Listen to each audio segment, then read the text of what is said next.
Yeah. So the next session is about machine learning. Now, in this session, is my slides visible? All of you can see my slides, right? Yes, yes, ma'am. Okay. Thank you. So in this session, particularly, we'll be talking about the traditional approaches that we have in machine learning. And particularly, we are going to look into the supervised and unsupervised kind of settings. And then we'll also look into some of the algorithms in detail. So let's first start with this brief introduction, that why do we first of all require machine learning? So very first question that comes in mind is that with the increase in the availability of online data, so the data is so huge these days. We are dealing with something which is known as big data. It is not just in kbs or mbs, it's about petabytes of data that we are handling every day. So when we talk about big data, there are three v's that we have to take care of. The very first v is volume. So I'm talking about three v's in big data. First is your volume of the data, that is the quantity of the data. Then is the variety of the data. Okay. And third is the veracity of the data. Veracity of the data means how, what rate the data is continuously changing.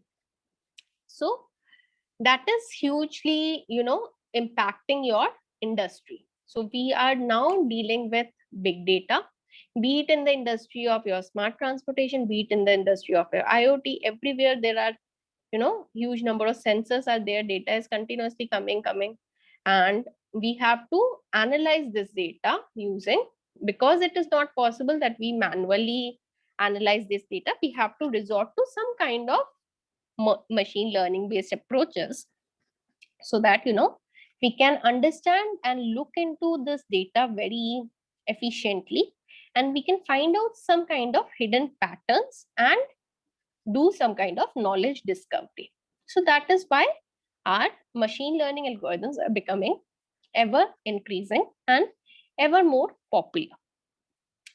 So there are, as I was discussing, that there are three sub areas, kind of sub areas in machine learning. One is your data mining, and the idea in data mining is that you have a knowledge base, okay, and there would be, from this knowledge base, you have to, this could be in warehouses or this could be in your databases, you have to find out or mine out the patterns basically.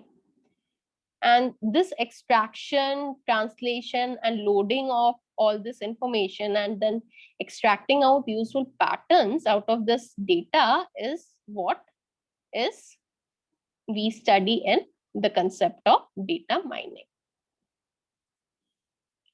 Okay. Now, the simplest of the simplest cases could be that we have a huge deal of medical records. Okay, patient histories are there, but let's say a patient, that same person, the patient has come to the same hospital after 10 years. Okay. Now, if we do not know the previous past records of that patient, it is very difficult to give out the right treatment. Let's say there is a person who is having some kind of kidney problems and some kind of high bp, sugar, these kind of problems are there, and then the person all of a sudden has broken the some kind of a limb, and then he goes to the doctor. Now, unless and until, and he has to undergo some kind of a surgery.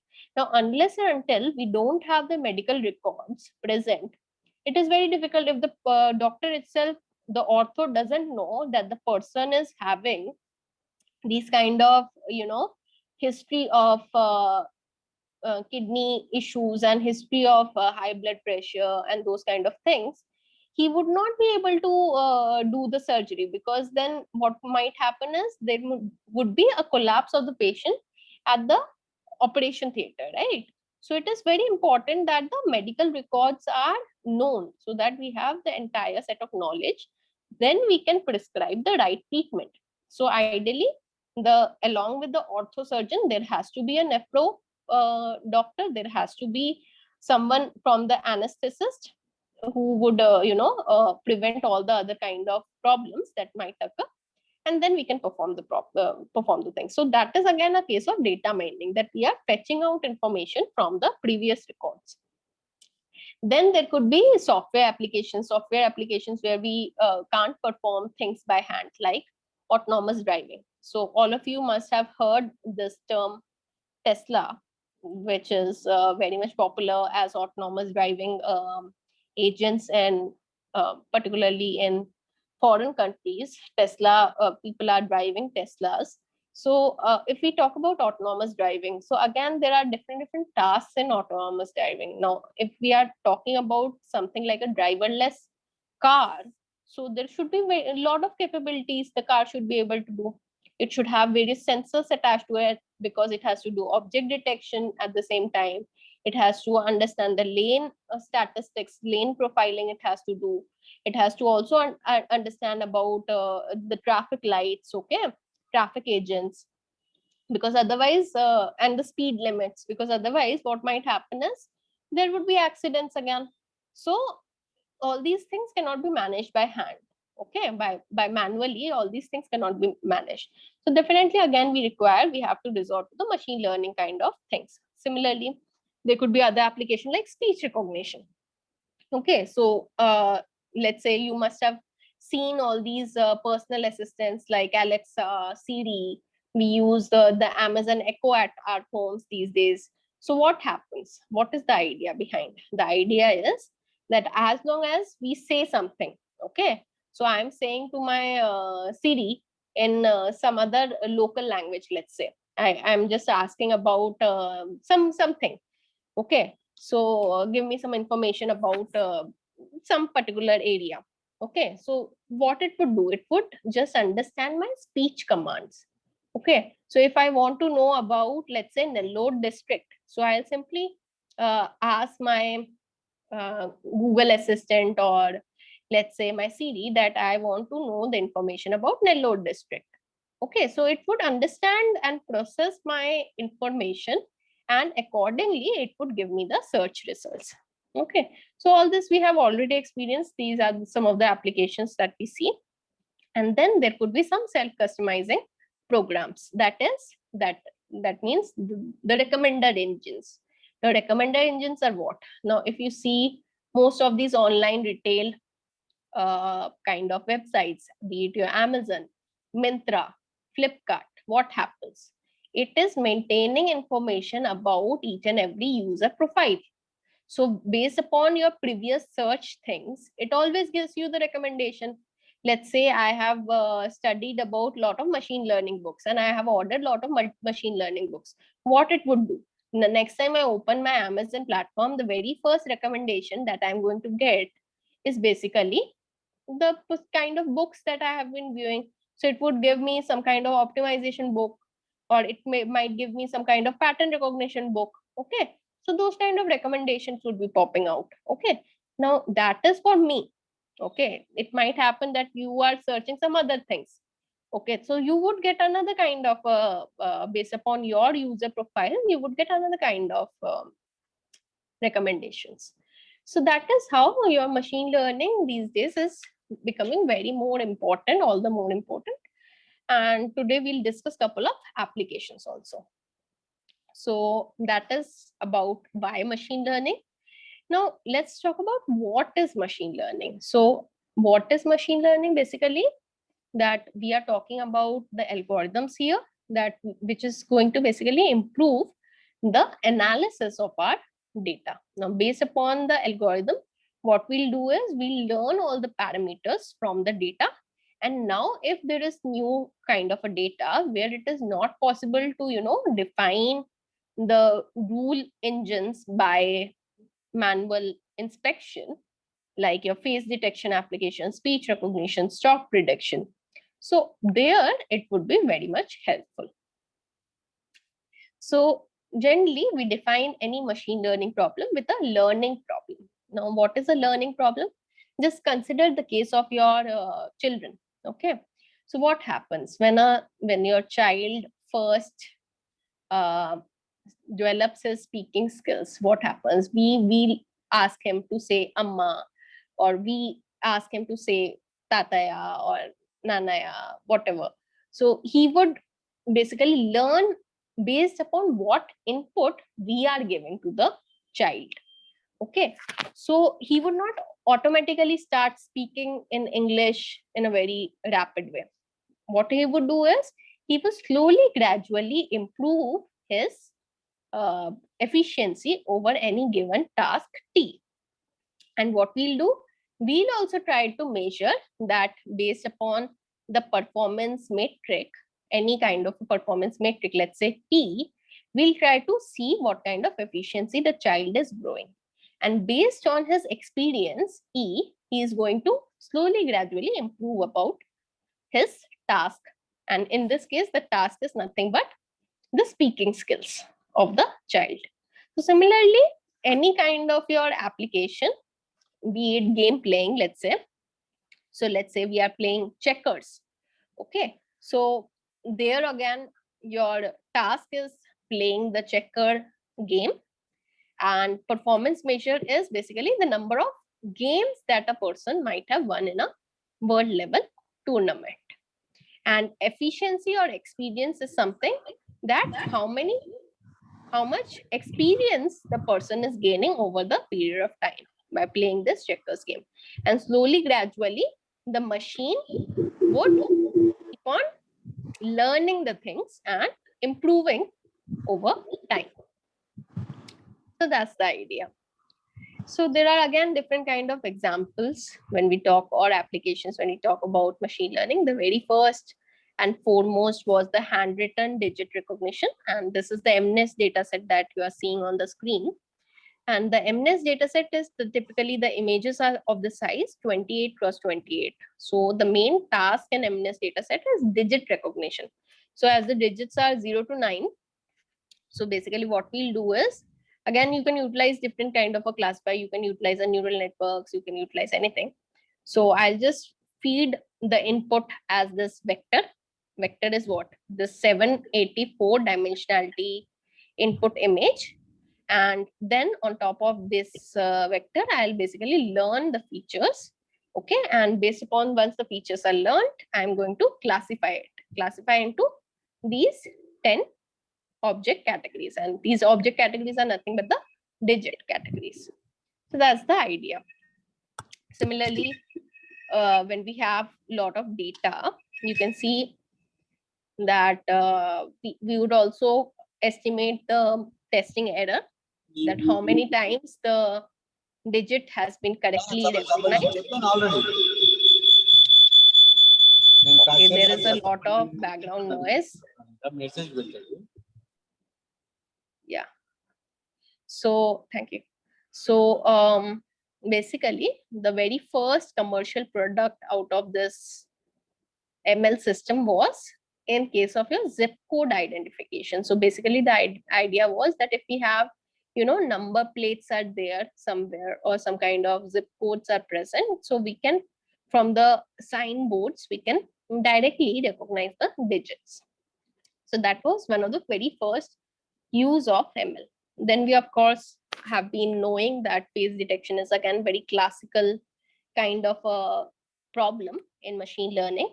Again, it is a very supervised setting, because since we are talking about face detection, I'm not talking about face recognition. There is a difference between detection and recognition. Recognition is that I am associating one-to-one kind of a mapping, that this particular image is of, let's say, Tom Hanks, or this particular image is of Angelina Jolie. So that kind of, that is a recognition problem.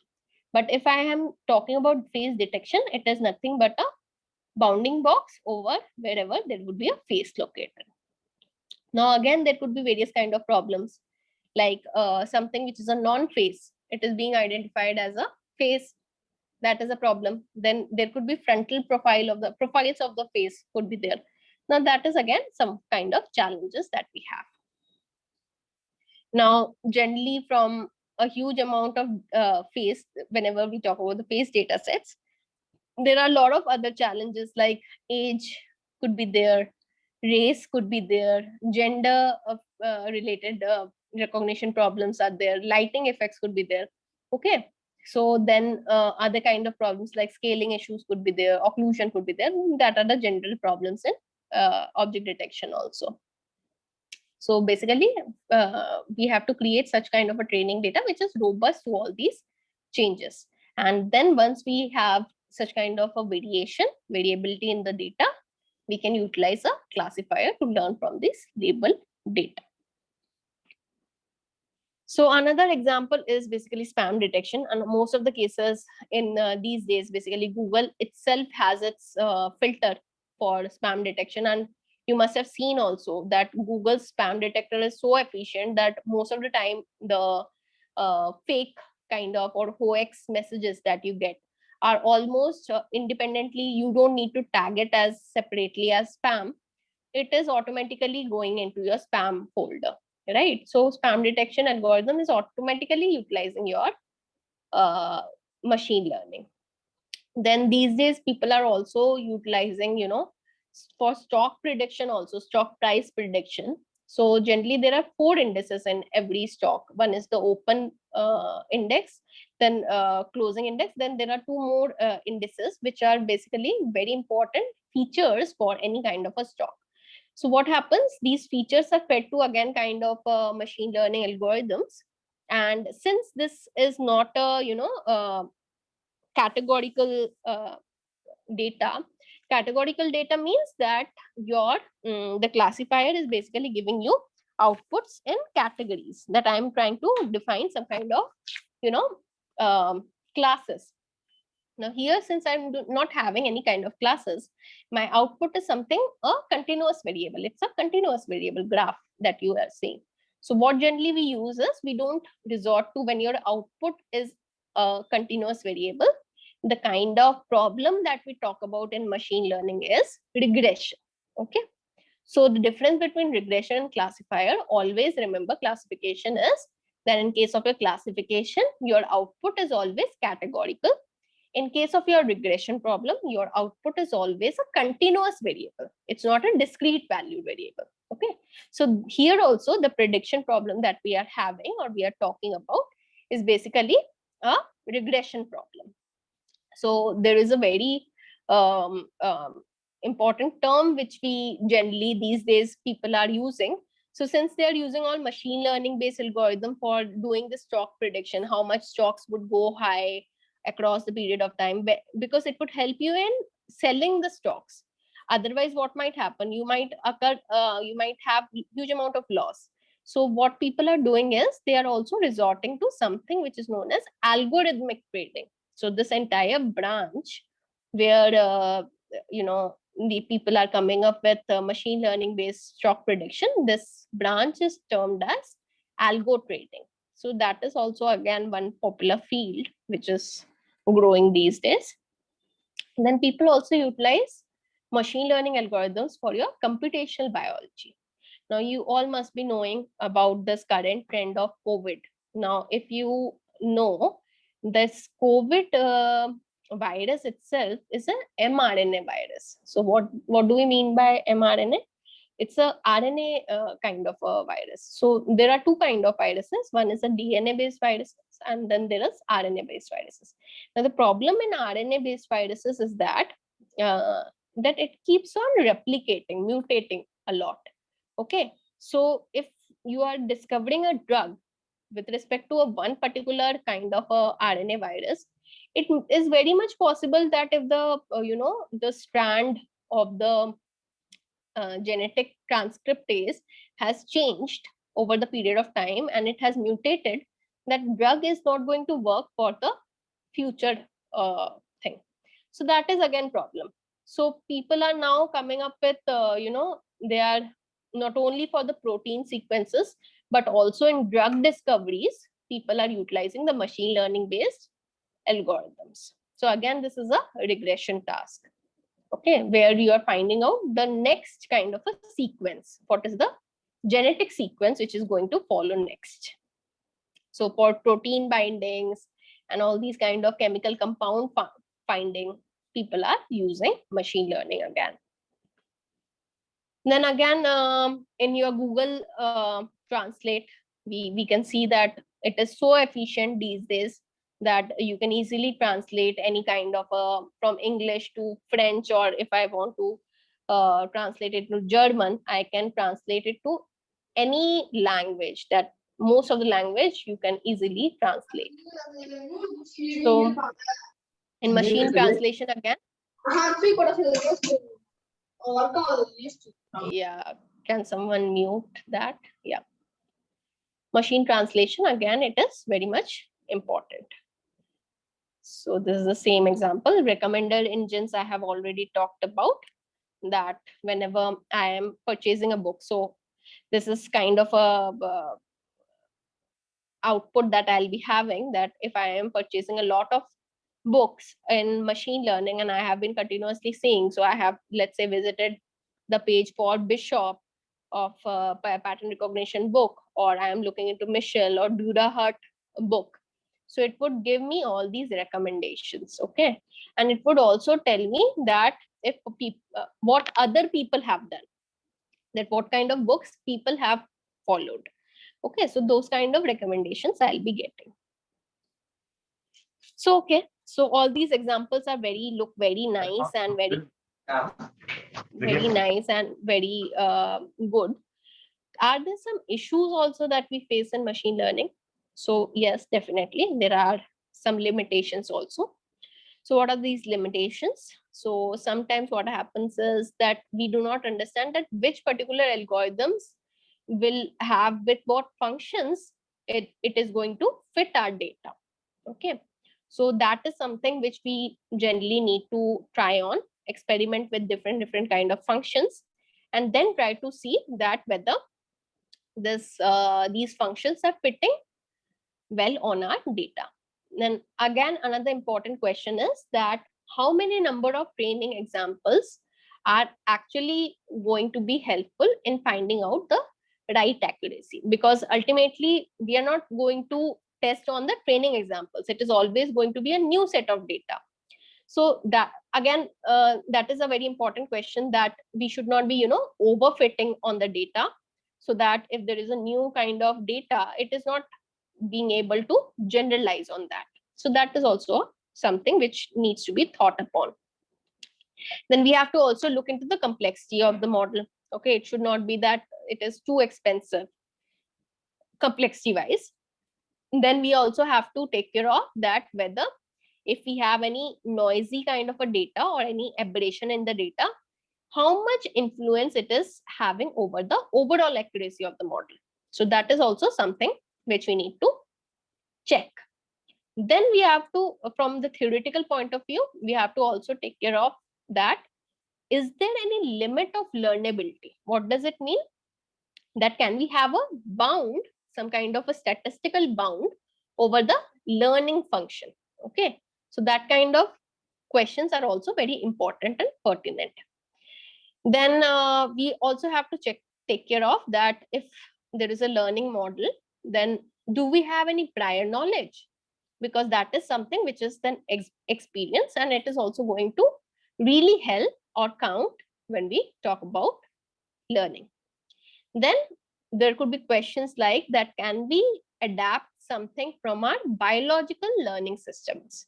Similar to your human neural networks, can we adapt something and have some kind of a artificial neural network which is replicating or mimicking the human brain? That always, of course, we already have that. Scientists have already developed your ANNs, artificial neural networks, and these days based upon other organisms also, like your birds, some kind of algorithms are being developed, which is very much popular in a stream like soft computing, like particle swarm optimization, genetic algorithms. These are all learned from the biological learning systems. So all these are very important questions, that whether the systems can learn their own representations. Can we have the latent representation, hidden representation form of the learning systems? So these are some questions that we need to take care of. Now, that was all about the introduction of machine learning. Now we talk about the three classical learning problems that we have. Now, as I was telling you, regression versus classification, both are supervised setting. Now, first of all, let me introduce the term supervised and unsupervised. Now, supervised is basically when you have the labels for your data. Okay. So if I have the labels for my data and I'm going to find out some label on a new kind of a data based upon my previous examples, training examples, it is basically a supervised setting. Okay. So I have some knowledge about the data. Okay. So the way the classification and regression differs is that in case of your classification, as I told you, the idea is that the output should be a class label. It should not be a continuous quantity. It should be a discrete variable. Okay. So let's, like for example, your handwritten digit classification. So what was the idea? That given any image, you have to classify it into any of the digit labels. Okay. So that is a classification setting. And if you are doing some kind of an estimation of parameters, let's say I have given you some kind of, let's say, the square area of the plots and the location area. So can you estimate the cost of the plot in the coming years?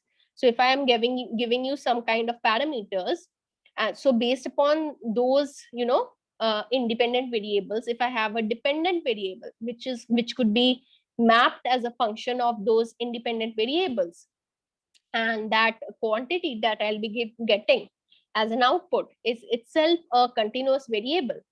Okay. So that kind of a problem, whenever we have, it is a regression problem. Okay. So these are the two kind of problems that we have generally. Okay. Now there is another category, which is an unsupervised learning model. Now, unsupervised learning is whenever we do not know anything about the data. I do not provide you with any kind of, labels. I am just providing you some kind of data points. Like, for example, I have to categorize the based upon the COVID data. Now, there could be different kind of information that I can have in a CSV file. So I might have, let's say, I have the information of the count of the number of people who have been affected. I also have the medical history of the people. I also have the age groups of the people.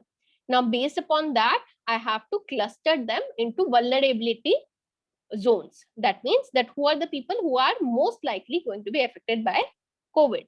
Now, what I am going to do, because I don't have any labels, I am simply going to look into the features. And then what I am going to do, I am going to cluster them into some kind of vulnerable age groups. So generally how we do it is that 0 to 18, those kind of people are basically the children. That is how the vaccination groups have been identified, right? Based upon the vulnerability age groups. Then there would be people who have the comorbidities. Those would be the another kind of a group.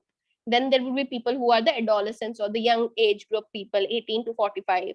Then there would be people who are from the middle age group, like 45 to 60. And then there would be people from 60 above, who are the vulnerability age groups. So like this, we can cluster if we do not have any information about the data. We have information in terms of features, but we do not have any kind of label. Okay. Similarly, another kind of an unsupervised problem is generally dimensionality reduction. So most of you might have heard about something known as the principal component analysis. So the idea here is that what we do is, if we have a huge number of, dimensions of the data, we are trying to predict something. So what we do is we'll get rid of those variables which are not important, which is not having much of an information. Okay. So that is the idea what PCA employs. So what it tries to do is it sees that along which dimension we have the maximum variability of the data, where the variance is maximum. And those principal components we keep. Rest of the principal component, those are the basically the eigenvalues. We would keep those, and rest of the eigenvalues which have very limited value, we'll discard it. Okay, that is how your dimensionality reduction works. Now let's look at the supervised learning in a more detailed way. So the idea is that what we are trying to do is we are trying to learn a mapping function between your input data, which is X, and what we are trying to find out is the label of the data, which is Y. Okay. So any training data would be a tuple of basically ordered pair of Xi and Yi, where Yi corresponds to your label and Xi is nothing but your input dimensionality of the data. So now what we do is, given this mapping function, given the data, input data, what we are trying to do is, we are trying to learn the machine learning model. Okay. So given this any kind of a function, what we are trying to do is, we'll find out that appropriate function which is belonging to a set F, set of functions F, which is appropriately minimizing my error between the original output and the predicted output Y. Okay. So original output would be your Y and predicted output would be Y hat. Okay. We are trying to minimize this error. Okay. That's the idea behind the supervised learning example. Now, once we have learned this modeling, given any kind of data, any kind of new data, you can simply do the prediction. Okay.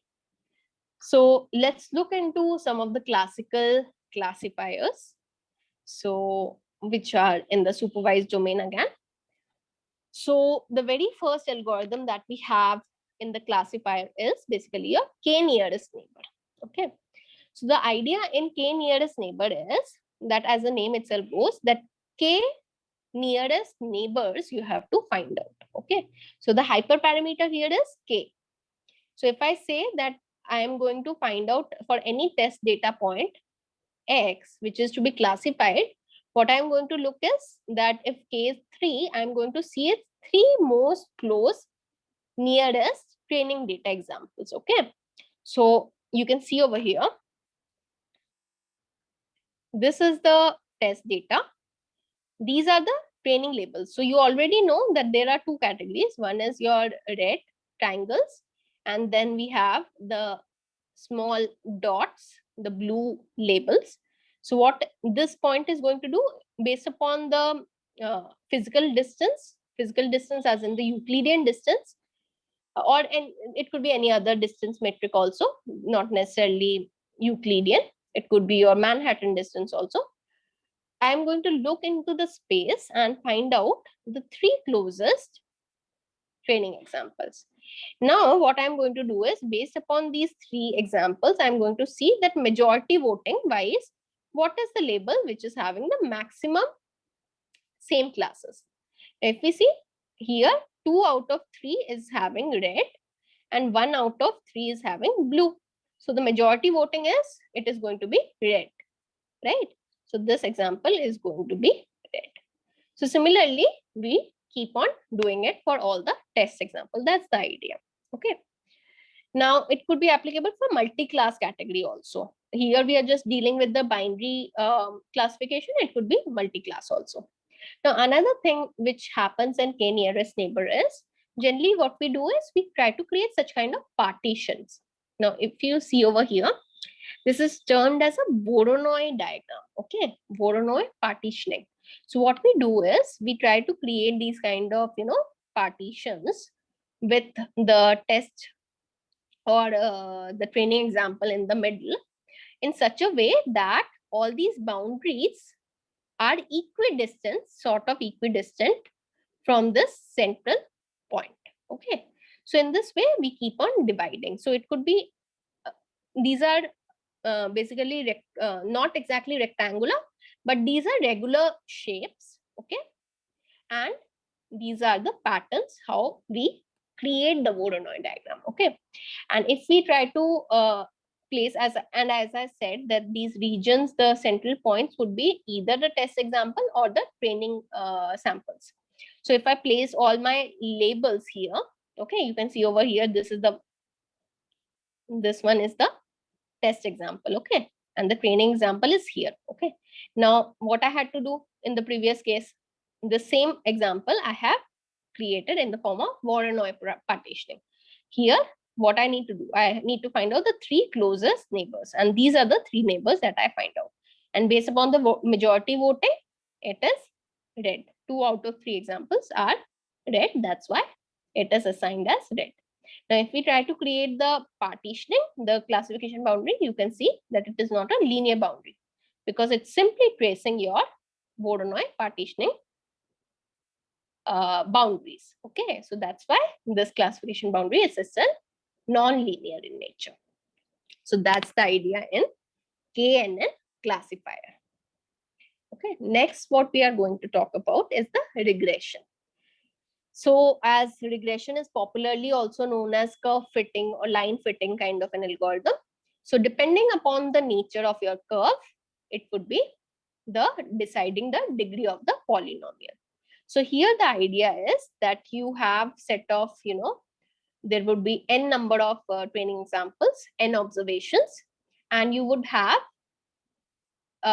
different kind of, estimators. Okay.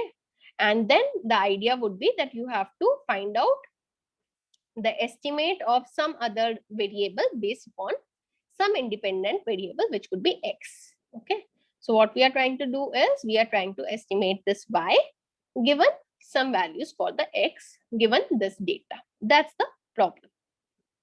So now if the simplest of the simplest example is a KNN kind of a regressor. Now here again, the idea is similar, that n is basically your number of training example, number of data points.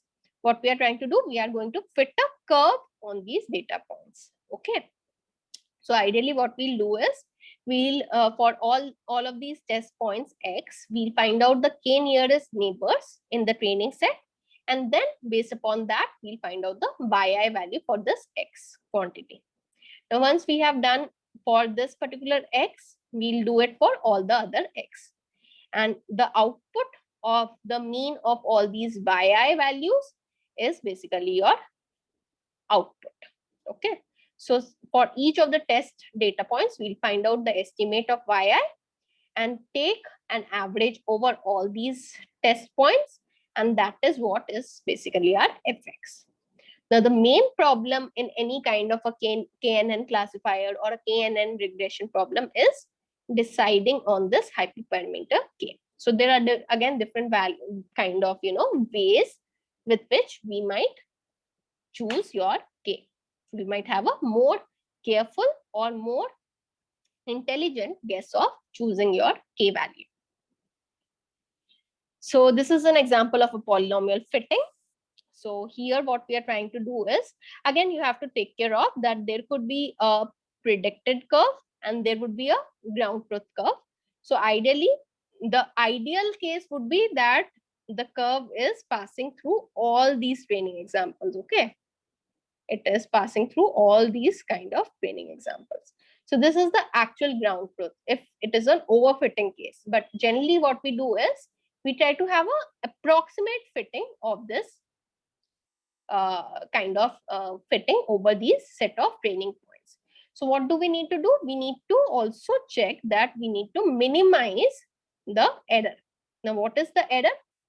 Error is basically the difference between the predicted value and the actual target value. We take a sum squared difference between these two, and then that is the error, which is basically the regression loss that we talk about, and that loss function has to be minimized. That is our objective function in regression, that we have to minimize the loss between the predicted output and the target value. And here you can see the predicted output is itself a function of not only your independent variable, which is xi, but also some weights are there. Okay. So we have simply taken, this is a polynomial function over your xi and w. Okay. It can also be written as, if we try to visualize, it is simply a increasing kind of a trend for between curve between your weights and your xj's. Okay, so this is what is termed as your polynomial regression. Okay, in the previous case, we were simply talking about KNN regression. Now, again, there is some fundamental questions which arise. Now, how do we decide or kind of find out a trade-off between a good fit and the model complexity? Because I said that we don't want to enter into a situation like an overfitting. Okay, now overfitting would be that it is able to pass or generalize the training examples very well, but when a new test example comes into place, it fails drastically. Okay, so that shouldn't happen. You should minimize your overfitting. Okay, so generally, how do we manage that is that you have to take care of that your objective of ML, any kind of an ML algorithm, is that you have to be more generalized. Okay, that means that it is not that the case that only the training example should be well classified or well regressed. Your test example should be also very well classified. Okay, then what we generally do is that if a model has many degrees of freedom in the data, we generally assume that the data would be well fit. Okay, what does it mean? That the data has multiple dimensionalities. Because we have multiple estimators, it is generally the case that the model would fit well, because even if one estimator is wrong, the other would fit well. Okay, so it has to be well generalized, and at the same time we have to also take care of the complexity of the model. So there are, as I was telling you, we have to avoid this case of overfitting. Okay, now as more and more data keeps on adding, the model is also becoming complex. Okay, and as you can see here, this is a 9th order polynomial. I have actually overfitted on the data.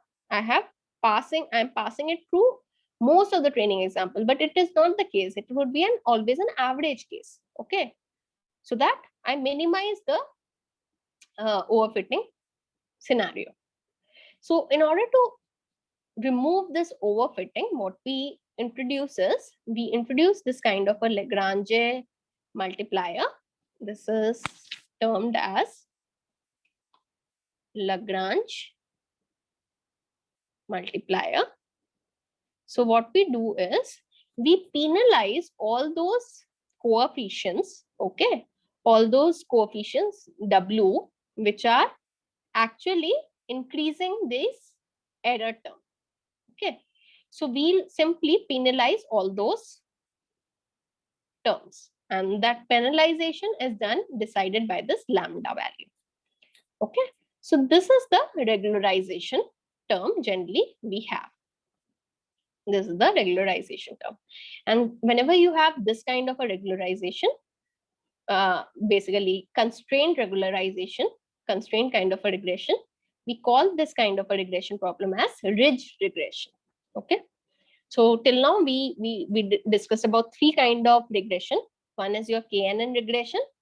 We also, first of all, we understood what is regression. Regression is when your output is not a categorical value, it is a continuous value. Okay, then we also discussed about different kinds of regression. One could be based upon k nearest neighbors. One could be basing it upon the polynomial function between w and x. Okay, what is the function here? It is could be a deciding factor. And then we are also talking about preventing these overfitting cases using such kind of regularization terms. Okay, so this is what is known as ridge regression. Okay, so far we have talked about training data, we have talked about test data, but there is something which is also known as validation data. Now this validation data is mainly utilized when we have some hyperparameters in our model. And one of the hyperparameters that you can observe over here is lambda. Okay, so in order to choose our lambda, not dependent upon the test data, but dependent upon your training data, we utilize our validation split. So in order to set the parameters, basically, we utilize this validation data. So most of the machine learning algorithm that you see these days, it is not divided into training and test split like we used to do traditionally, 70-30 ratio or 80-20 ratio. Nowadays, what we do is we also keep a separate subset, which is known as this validation data. So one is your training data, which is used for learning the parameters of the model. Second is your validation data, which is used not for learning, but it is used for deciding that what kind of model is best suited and what amount of regularization do we need to introduce. Okay. So any hyperparameter if you have in your setting, so you can go for a validation data. And finally, we have the test data, which is your unbiased estimate of how well your learning model works. So that is what is the final data on which we are going to check our model's accuracy. Okay. So these are the three splits these days we have in any regular kind of a data set. Now, based upon this data set, we can estimate our true error rate. So that is the final goal. So we have so far talked about regression. Now, next what we are going to discuss is classification. So I'll start with the basic of classification, and the very basic of classification is the binary classification. What do we mean by binary classification? Binary classification simply means that I have two classes, or I can also say it in this way, that I am going to decide that whether, let's say the class object class is dog. So my binary, if I have to write it in terms of binary classification, it means that whether the image has dog or not. Okay, that is my binary classification. Or it can also be thought of as that the data is having two classes. One is dog, another one is cat. I have two kind of labels. Okay, so binary classification could also be thought as not having that and having that, or it could be also thought of as two kind of object class labels are present. Okay, so the idea is that given any kind of training data, which is xi, yi, where yi is your set of labels, set of class outputs, -1 and 1, and xi is belonging to your d-dimensional input data, we have to learn a classifier based upon a certain threshold value. So it would classify the inputs into whether they belong to +1 or -1 category. Okay, so that is how your basic classification problem is defined. Now let's look into this problem. Now you can see in the first case, the data is linearly separable. Now what do we mean by linearly separable? That means that I can draw a line between the set of data.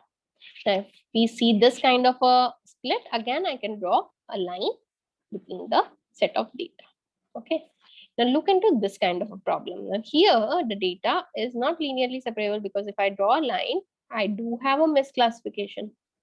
Okay. Or if I have this kind of a setting. So no matter any line I draw from here, okay, it is never going to split my data. So the best case would be that I have some kind of a classifier which is non-linear. Okay. So here the outside of the sphere would be your one class, and inside of the sphere would be another class. Okay. So that is what is termed as linear separability or non-linear separability. Now first we'll talk about the linear classifier. Now the linear classifier, here you can see I have learned the function fx. This is my discriminating function. It is also known as, some of the places you'll find it as discriminating function. Okay, so for this equation, for this line equation, this fx is 0. On the left side, if it is less than 0, it is belonging to this blue category. If it is greater than 0, it is belonging to this red category. So that is my discriminant. Okay, now fx can also be written as a function of the dot product between weights and input data plus your bias in the data. Okay, so b is the bias, w is nothing but the weight vector, okay, or also known as the normal to this line. Okay, so if I simply draw a normal to this discriminating line, That would be my weight vector or the W. Okay. So I am simply taking the dot product. W transpose X is dot product between these two. Okay. And B. Obviously, this X, and whenever we are talking about dot product, always remember this X itself is a vector and W itself is a vector. Okay. That's why these are bolded out. And bias is a single scalar value. Now, this is for a situation when we have a simple kind of a 2D surface. Now, what if it is a 3D surface? Now, if it is a 3D surface, my line, when projected into a 3D, from 2D to 3D, it becomes what? It becomes a plane. Now, my discriminating line is nothing but a discriminating plane. Again, the equation remains the same. And if I am talking about n-dimensional space, it is going to be a hyperplane. Okay. So that is how it is going to be. Okay. Now, for if you take a traditional classifier like a k nearest neighbor, again, the idea remains the same, that you have to, for every test data, you have to find out the k nearest neighbor, and then you have to do the classification. So this is the traditional perceptron classifier also. So the idea there is that we generally have a linear separable data, which is labeled into two categories, -1 and 1. And what we are trying to find out is, we are trying to find out a discriminant function, okay, for this entire set of data. So the idea is, how do we find out this particular hyperplane? That's the main big question.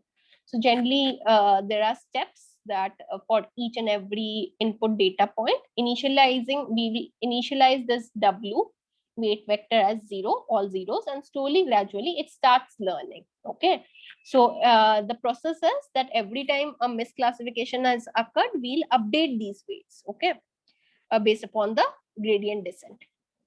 So we'll update the weights, and then again, the data is classified. So this keeps on getting iterated over different epochs, and slowly, gradually, we learn the model.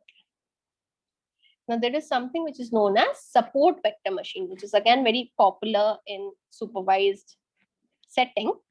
There, the idea is that what we are trying to do is, again, we have a discriminating function, generating function, also known as generating function, which is W transpose X plus B is equal to 0, where W is nothing but a normal to this line. And what we are trying to do is, the idea in support vector machine is that we are trying to maximize this margin. And what is this margin? This is the margin. The idea is always we try to maximize the margin. Okay. And what are support vectors? Support vectors are, once you draw this margin, this is the margin for you. Okay. Once you draw this margin, all the points of each of these classes which are lying on the margin, like this point, this point, this point, and this point, they are termed as the support vectors, because these are the points which are most vulnerable to be getting misclassified. Okay, always remember that. So that is why we basically draw the margin in such a way that the nearest points would have the maximum distance from the separating plane. That's the idea. And then again, we can write the optimization function in terms of your support vectors, and we can have this kind of a classification formulation. This is for the linearly separable data. Now, how do we do it? Again, we have what we try to do is, we are, as I said, that we are trying to maximize this margin. And when you do the computations over this, you find out that this is the value of the margin, 2 by W. Okay, so this is 1 by W, and this is again 1 by W. So inverse of the W. So what we do is, we are trying to maximize this margin. That's the objective function. Okay, so basically we are trying to learn the SVM, and the optimization function is formulated as maximizing over all the weight parameters for the margin, which is 2 by W. And it is subjecting to this constraints. These are the linear constraints that we have. And you can see the linear constraints, the entire generating function that we had here, this generating function, if it is less than equal to 0, so it was falling to one class, and if it was greater than equal to 0, it was falling to other class.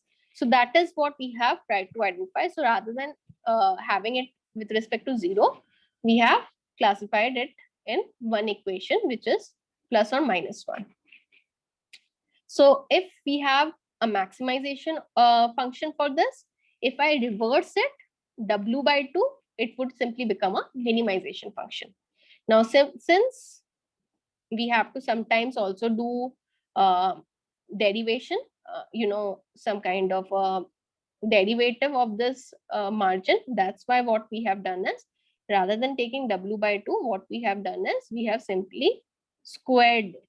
Okay, so that when we square this W term, so that when I take simply del respect to dw, okay, partial derivative with respect to w, this 2 and this 2 gets cancelled out when I differentiate it with respect to w. So that is the idea why we have taken this squared term over here. Okay, from this to this, how we are proceeding. Again, the constraint remain the same, except what we have done is this entire equation is written in one single equation. Now, as you can see, this no longer remains a linear optimization problem. Because of this introduction of square term, this becomes a quadratic optimization problem, which is subjected to these linear constraints. And the idea is we have to find out the minimum of this value. Okay, so that is what your SVM optimization function says. Now, again, the question is that how do we choose the best W? Okay, that is something which is a trade-off that you have to do. That best W you have to find out. At the same time, you have to take care of that you are maintaining a large margin. Okay, now sometimes there are some more kind of examples which might fall within this area of margin. All those points which are noisy points, such kind of noisy point, they are termed as slack variables in SVM notation. Okay, so again, what we have is, in the previous case, we had a hard formulation for SVM. Now what we are doing is we are slightly slacking the optimization function, and that is why we introduce these slack variables. And the idea is these are the points which are going to do the violations. These are the points which are most vulnerable to your misclassification. And any point which is between, so most of the time this epsilon value is between 0 to less than equal to 1. And that is the point which is between here, this margin. Okay. And if this point is greater than 1, beyond this margin, some point is beyond this margin, this is sure shot going to be a misclassified point because it is falling in the other side of the hyperplane. Okay, so this is how we introduce the slack variables. Now here, if we try to draw a linear classifier, you can see that the best linear classifier, always remember, has to have maximum distance with the support vectors. Okay, so this is the linear classifier which is exactly passing through it. But the problem is that you have very narrow margin. If I simply try to draw the margin, it would look like this, and the margin is very less. That's the problem. So this is how we summarize your SVM. So you can formulate either as a primal problem, and here what we have done is, this is the optimization function which we had, and then we also introduced this hyperparameter C, and this is the set of constraints that we had. So we have also introduced the constraints within this optimization function. Now we can also formulate it as a dual form, and it would look something like this.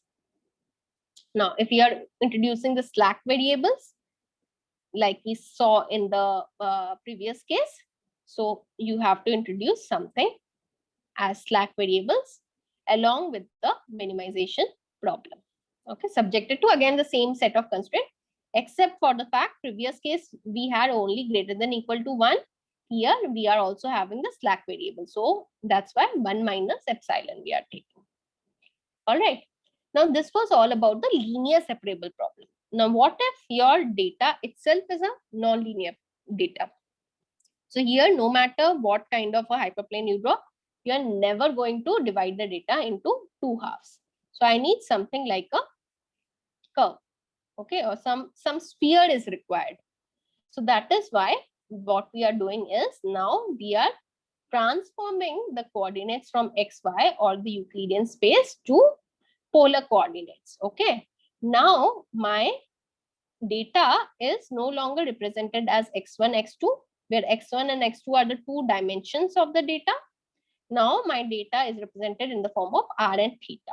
Okay, but the mapping which has happened has been in the same space. The dimensionality remains the same. Okay, except for the fact I am no longer using my Euclidean space. I am using my polar space, polar coordinate space to represent my data. Okay, that's the idea. But still, the data is not separable. So what I need to do is I need to project this data, because again I'm having a non-linear kind of a classifier. If I try to classify this, so in order to make it linearly separable, what I need to do is I need to project this entire set of data into a higher dimensional space. Okay, now in this higher dimensional space, my data would be linearly separable. So this is a kind of a curve which I'm having, and if I draw a hyperplane something like this, I can divide my data into two halves, linearly separate my data. So the idea is that we map the data whenever we have a non-linear data, we generally map it to a higher dimensional space so that it is linearly separable. Okay. So again, there could be different mapping functions. So in the previous case, what we had, W transports X. Here you can see that I'm using this mapping function of X to map it into a higher dimensional space. Phi of X I'm taking. And now this phi could be a kernel function. It could be any kind of a feature map. So here in the previous case, we have taken it as this function. It could be any other function also. Okay. So similarly, there are different other kind of, and this kind of a transformation is known as kernel split. Okay, remember this term. So this is something when we deal with non-linear data, and there are different kinds of kernels also present, like linear kernels could be there, like we saw that example, very first example. Then there could be polynomial kernels. Then there are Gaussian kernels for non-linear data. RBF function that we use generally is a Gaussian kernel. So this is an example of an RBM kernel based SVM. Okay. So all this is about your SVM. Now another classifier, and we can discuss this, is naive based classifier. So naive based classifier is again another kind of a traditional classifier, where the idea is that we try to find out the label of the data by belonging to any of the classes given any set of data which is x1 to xn. Okay, so we assume the conditional independence is existing between all these xi's, and what we can do is we can write it in the form of this prior multiplied by the posterior probability. Okay, posterior probability is what? Probability of x1 to xn given the label of the data. This is the conditional probability that we are finding, divided by the normalization that we are doing over all the examples, J. So this is what is our base rule. Okay, so we are finding out the likelihood of the data dependent upon prior. This is termed as prior, and this is the kind of the probability that we are finding from the conditional probability. So it can also be viewed as a Boolean problem, that whether it is greater than 1 or less than 1. This is another way of visualizing the naive Bayes. But generally remember this Bayes formula only. So that is how we try to have this classifier. Now again, it could be utilized for different kind of application like spam detection, that which of the emails are spam. So that is your document is a random variable, and what we are trying to find out is, since we are finding out the output as a discrete value, spam or not spam, it is a classification problem. So you can also visualize it as that you are trying to find out that whether your I is the word, whether your word is present in this document X. And if it is 1, then it is present in the document. Okay, else it is 0. Similarly, you can do it for rest of the words. I am pleased. I'm simply finding out it as a Boolean correspondence, whether it is present in my document or not. Now, it could be in the previous case, in this case, it is a binomial problem. The space is binomial. It could be a multinomial distribution also, where if I am rolling out a die, okay, there are 6 possible outcomes. Okay, so if that is the case, you always remember that your likelihood itself is a multinomial problem, because the sample space is not a binary problem. It could have 6 outcomes instead of the binary problem, which was 2. Okay, and your prior itself could be represented as a Dirichlet distribution. So if prior is Dirichlet distribution, your posterior is also the Dirichlet distribution only. So these are a couple of more advanced form of naive-Bayes distributions that you can have. Now let's again look into the regression problem. So this we have already seen that in any given kind of a data, the regression problem is basically that we are trying to find out the formulation of fx from this data so that we can find out the correct estimate. Okay, and we have also talked about ridge regression, where we are also introducing this Lagrange multiplier to minimize the penalty caused due to some factors which are increasing the error. Okay, so that was the idea. Now here the loss function could be different kind of loss functions could be used. It could be an SVM hinge loss kind of a thing. It could be a squared loss. Like in the previous case, we were looking into squared loss. And again, the regressor could be also different kind of regressors could be used. Squared regressor could be used. Lasso regressor could be used. So these kind of optimizations we see. Now here, as we can see, this fxw, if I map it, it is a non-linear function with respect to x, but it is a linear in terms of your w. If we expand this fxw, okay. So in case of your polynomial regression, it is simply the multiplication of wi's and xi's. That's the idea. Now let's finally look into the concept of multi-class classification. So far what we have studied, we started off with machine learning basic concepts. We looked into the applications of machine learning. Then we talked about a regression problem. Then we talked about the classification. We talked about the different kinds of regression. We saw different kind of classifiers like KNN classifier, naive-Bayes, SVM we have talked about. Okay, now what we are talking about. So far we were mostly dealing with the binary kind of a classifier. Now we are going to talk about multi-class classifier. So most of the time what happens is we need to, if we project this multi-class classification as K, if we have K classes, we project it as K decision boundaries. Okay, so there will be K linear boundaries separating it.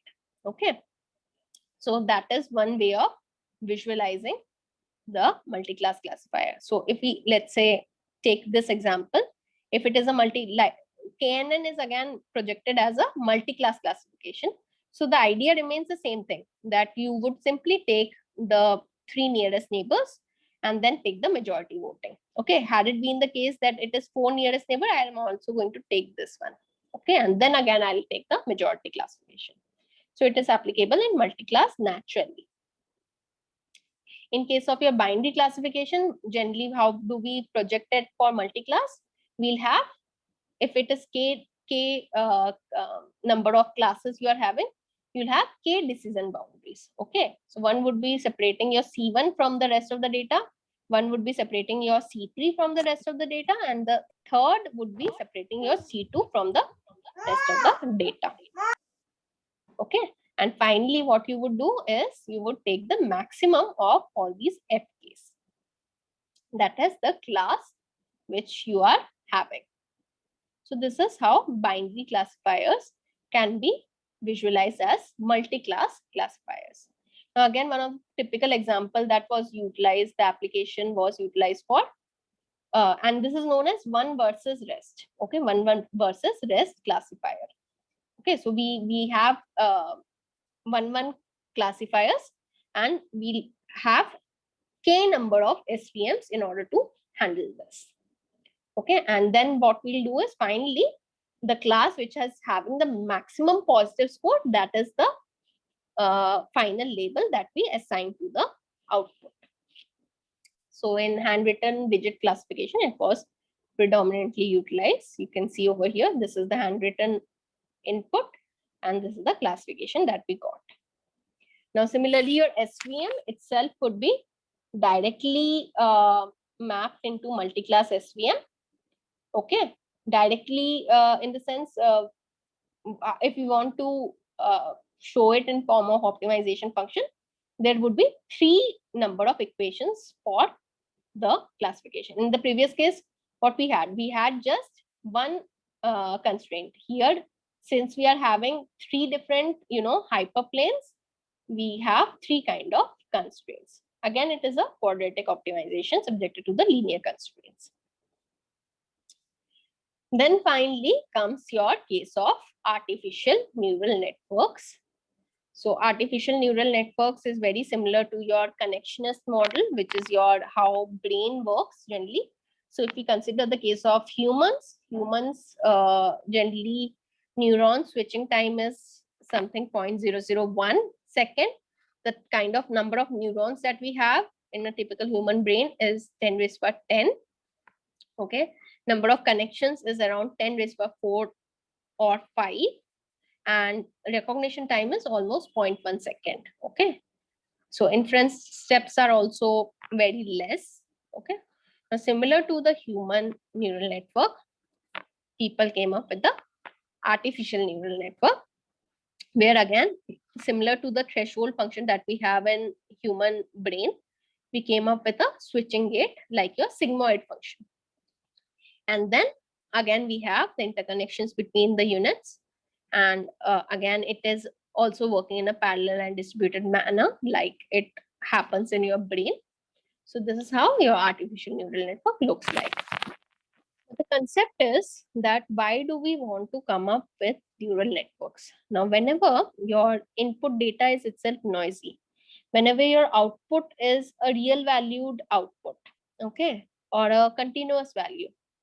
So in this case, you generally need, or vector of values, basically, not a continuous value. So whenever you have something like this, and you have a huge high dimensionality input, so in those cases, basically, you need something like a neural network to do the processing, because manual processing is no longer possible. So this is the typical diagram that you have for a perceptron model. You have n number of input neurons. Okay, each of the neuron is connected to a adder function. Okay, and each of this link is consisting of weights. And here we also have a bias input, and bias is always the input with input given as 1. Okay, the weight for that link is W0. Now if I try to map this adder function, this is nothing but it goes from 0 to n. This is, since it is a weighted sum, so I'll take Wi xis, sum over all the Wi xis, goes from 0 to n, inclusive of the bias input. And once this adder has come, I have to pass a function of sigmoid function. Here I have, for a simple perceptron, I have not taken a sigmoid. This is a thresholding function. Thresholding function is, if it is beyond a certain threshold, it would be 1. Otherwise, it is a -1. So that is the thresholding function. And finally, we get the output. Okay. So simple notation, you can also write it like this. But this is the understanding of a perceptron model. But what happens, this is for a linear case, it is very simple. It would be a linear decision boundary.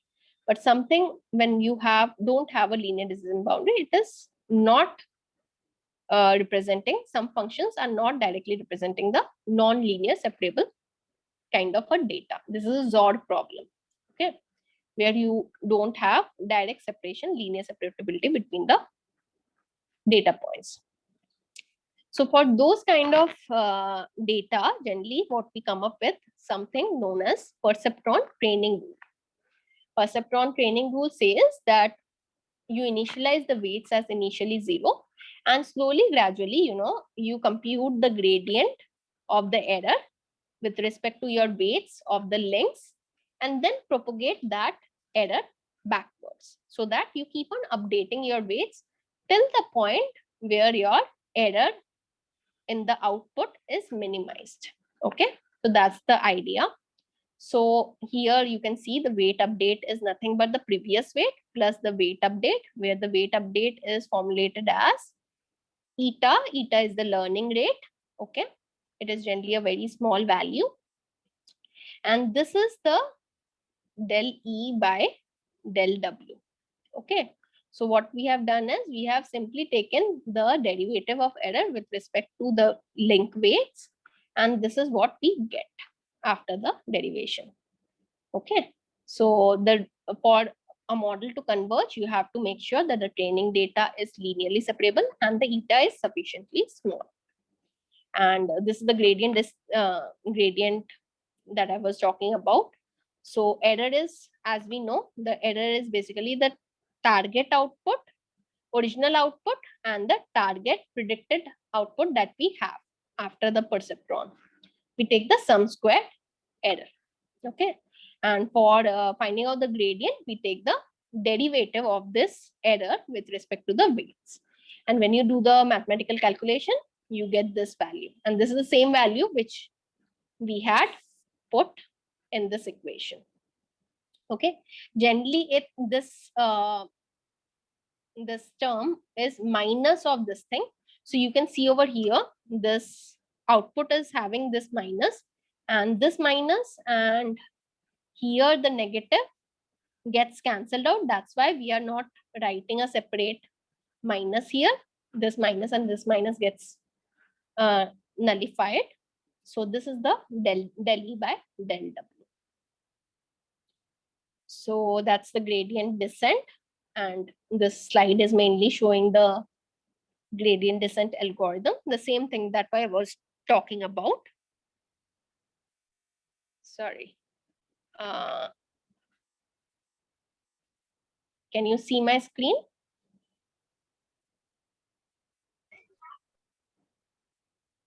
Yeah. So I'll continue. So stochastic gradient is another kind of, another kind of variant of gradient descent. And finally, we have the sigmoid layer. So we already talked about adder. So if in the previous case, we had this thresholding function, you can also take the activation to be a sigmoid function, and sigmoid function is something like this. So in that case, basically, your output would be the sigmoid function over this net value.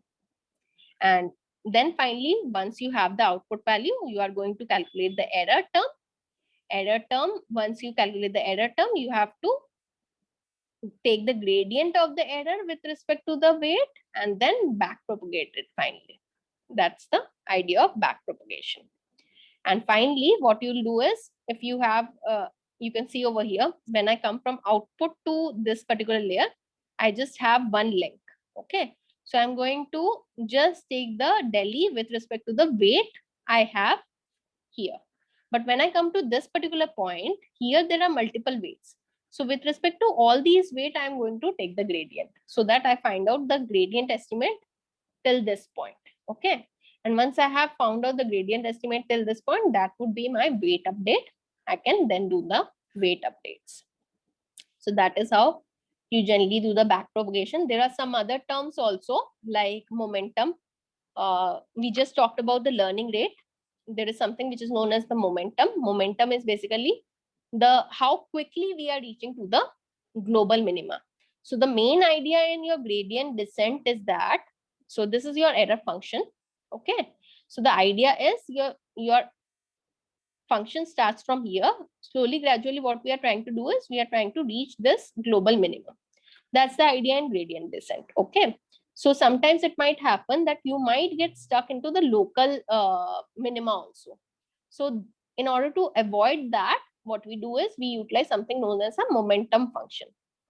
So that is very important. And in this backpropagation, sometimes in the weight updates, we also use the momentum to surpass your local errors, okay, local minimas, and reach out the global max minimums.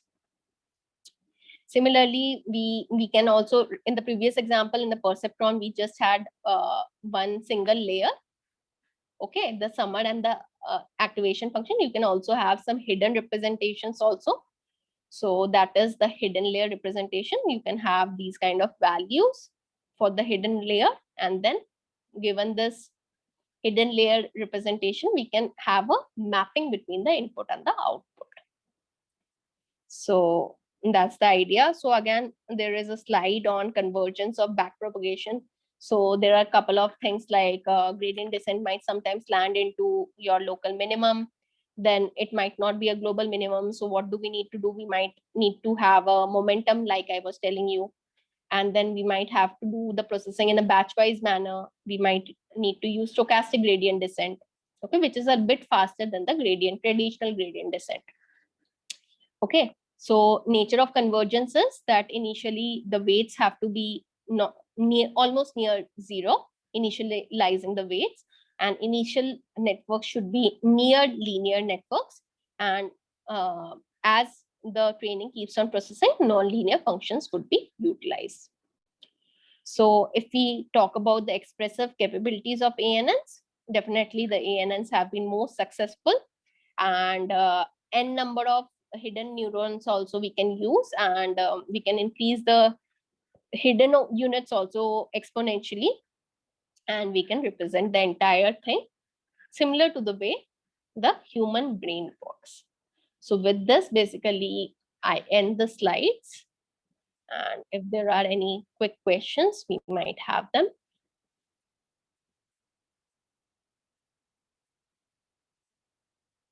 Yeah, so people are asking about, yeah, PPT I'll share with the coordinator. And yeah, so someone has asked about reinforcement learning also. So reinforcement learning, I have not covered in my slides. I just covered the supervised and unsupervised set of, and reinforcement learning itself is a huge topic and a course in itself. So I'll just give a brief kind of a thing. So in case of your reinforcement learning, basically what happens is it is a semi-supervised learning. So we talked about supervised learning, we talked about unsupervised learning. There is something which is known as semi-supervised learning. So the idea is that in case of your reinforcement learning, mainly it is used in game playing. So you'll have some agents, you would have some external stimulus from the environment, and then the idea would be that you are slowly, gradually learning from the mistakes. So there would be penalties every time, and there is a goal associated that the agent has to go from this starting location to this end location. So basically, we have to optimize the steps in such a way that in the lowest possible time, it is able to reach from the start to the end destination, and minimum penalty is being put to the agent. Okay, so such kind of formulation whenever we have, when we have some information about the data in a semi-supervised, weakly supervised fashion, we utilize this reinforcement learning kind of a environment. And about Markovian decision process, so Markovian, one of the examples that I was talking about, hidden Markov models. So hidden Markov models or Markovian processes are mainly utilized when we want to do some kind of prediction. So there we'll utilize Markov decision process, but again, it's a very huge topic in itself. So again, some kind of properties, Markovian process properties has to be handled in that. Perceptron, I already talked about in the PPT. So any other questions?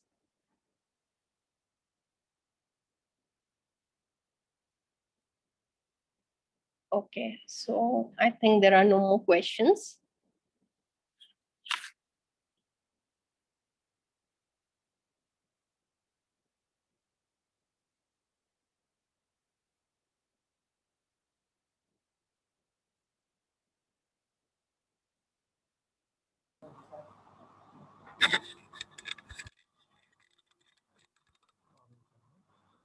We're requesting you, all the participants, please unmute your video.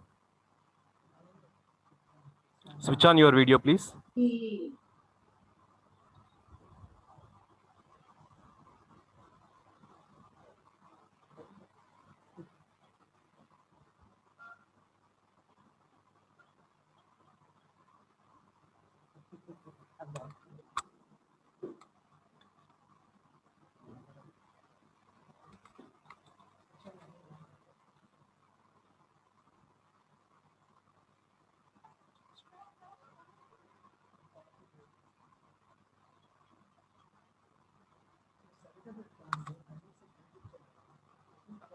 Only audio.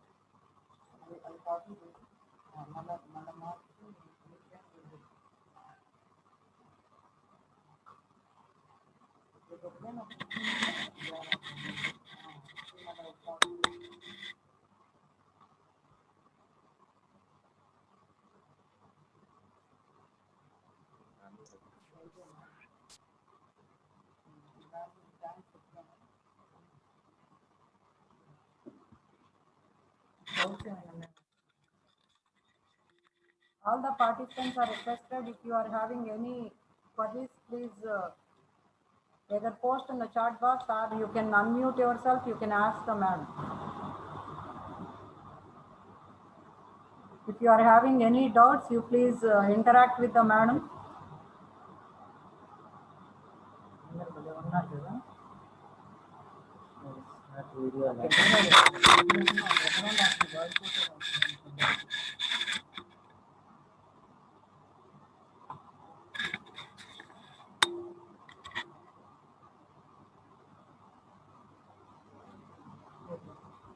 Else, we will close the session. Nobody was raising your hand, so we will close the session.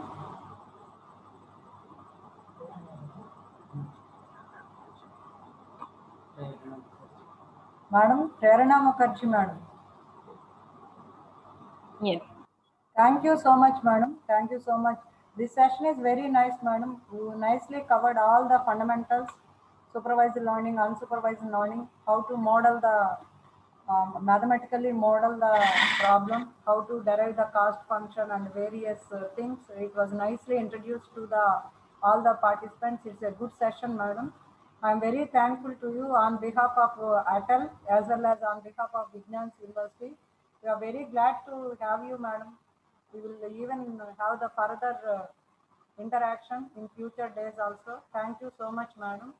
For this session, again, we are very grateful to you. As a token of gratitude, we are awarding you small digital award, madam. You please accept, madam, from our side. If it is Thank you so physical, much. it could be better. You must come to our campus. It's a very green campus, madam. In further days, after this pandemic situation will be over, Sure. then have the interaction, madam. Thank you, madam. Thank you so much. Thank you, everyone. Thank you, madam. Thank you so much for our side. Thank you. Okay, madam. Have a nice day. Now all the participants, the session day 4, session 2 is over. Now we are going to have the third section at 2 o'clock. At 2 o'clock, yeah, again in the 2 o'clock we are having two parts. First 1 hour we are having the power yoga. Second 1 hour we are going to have the Sahaja yoga. Today yoga session. That's also part of AICT workshop. Today we are going to have the power yoga by Aparna Jadhav. Afterwards we are having the Sahaja yoga next 1 hour. How to relax ourselves with this busy, stressed life, and how we can know ourselves, how to know the self, and many things we are going to discuss. Madam is going to discuss by Jadhav, Aparna Jadhav, and one more member from the Sahaja Yoga. So thank you one and all. Now you can take rest. Again, we are going to have the session at 2 p.m. Sharply join at 2 p.m. Thank you.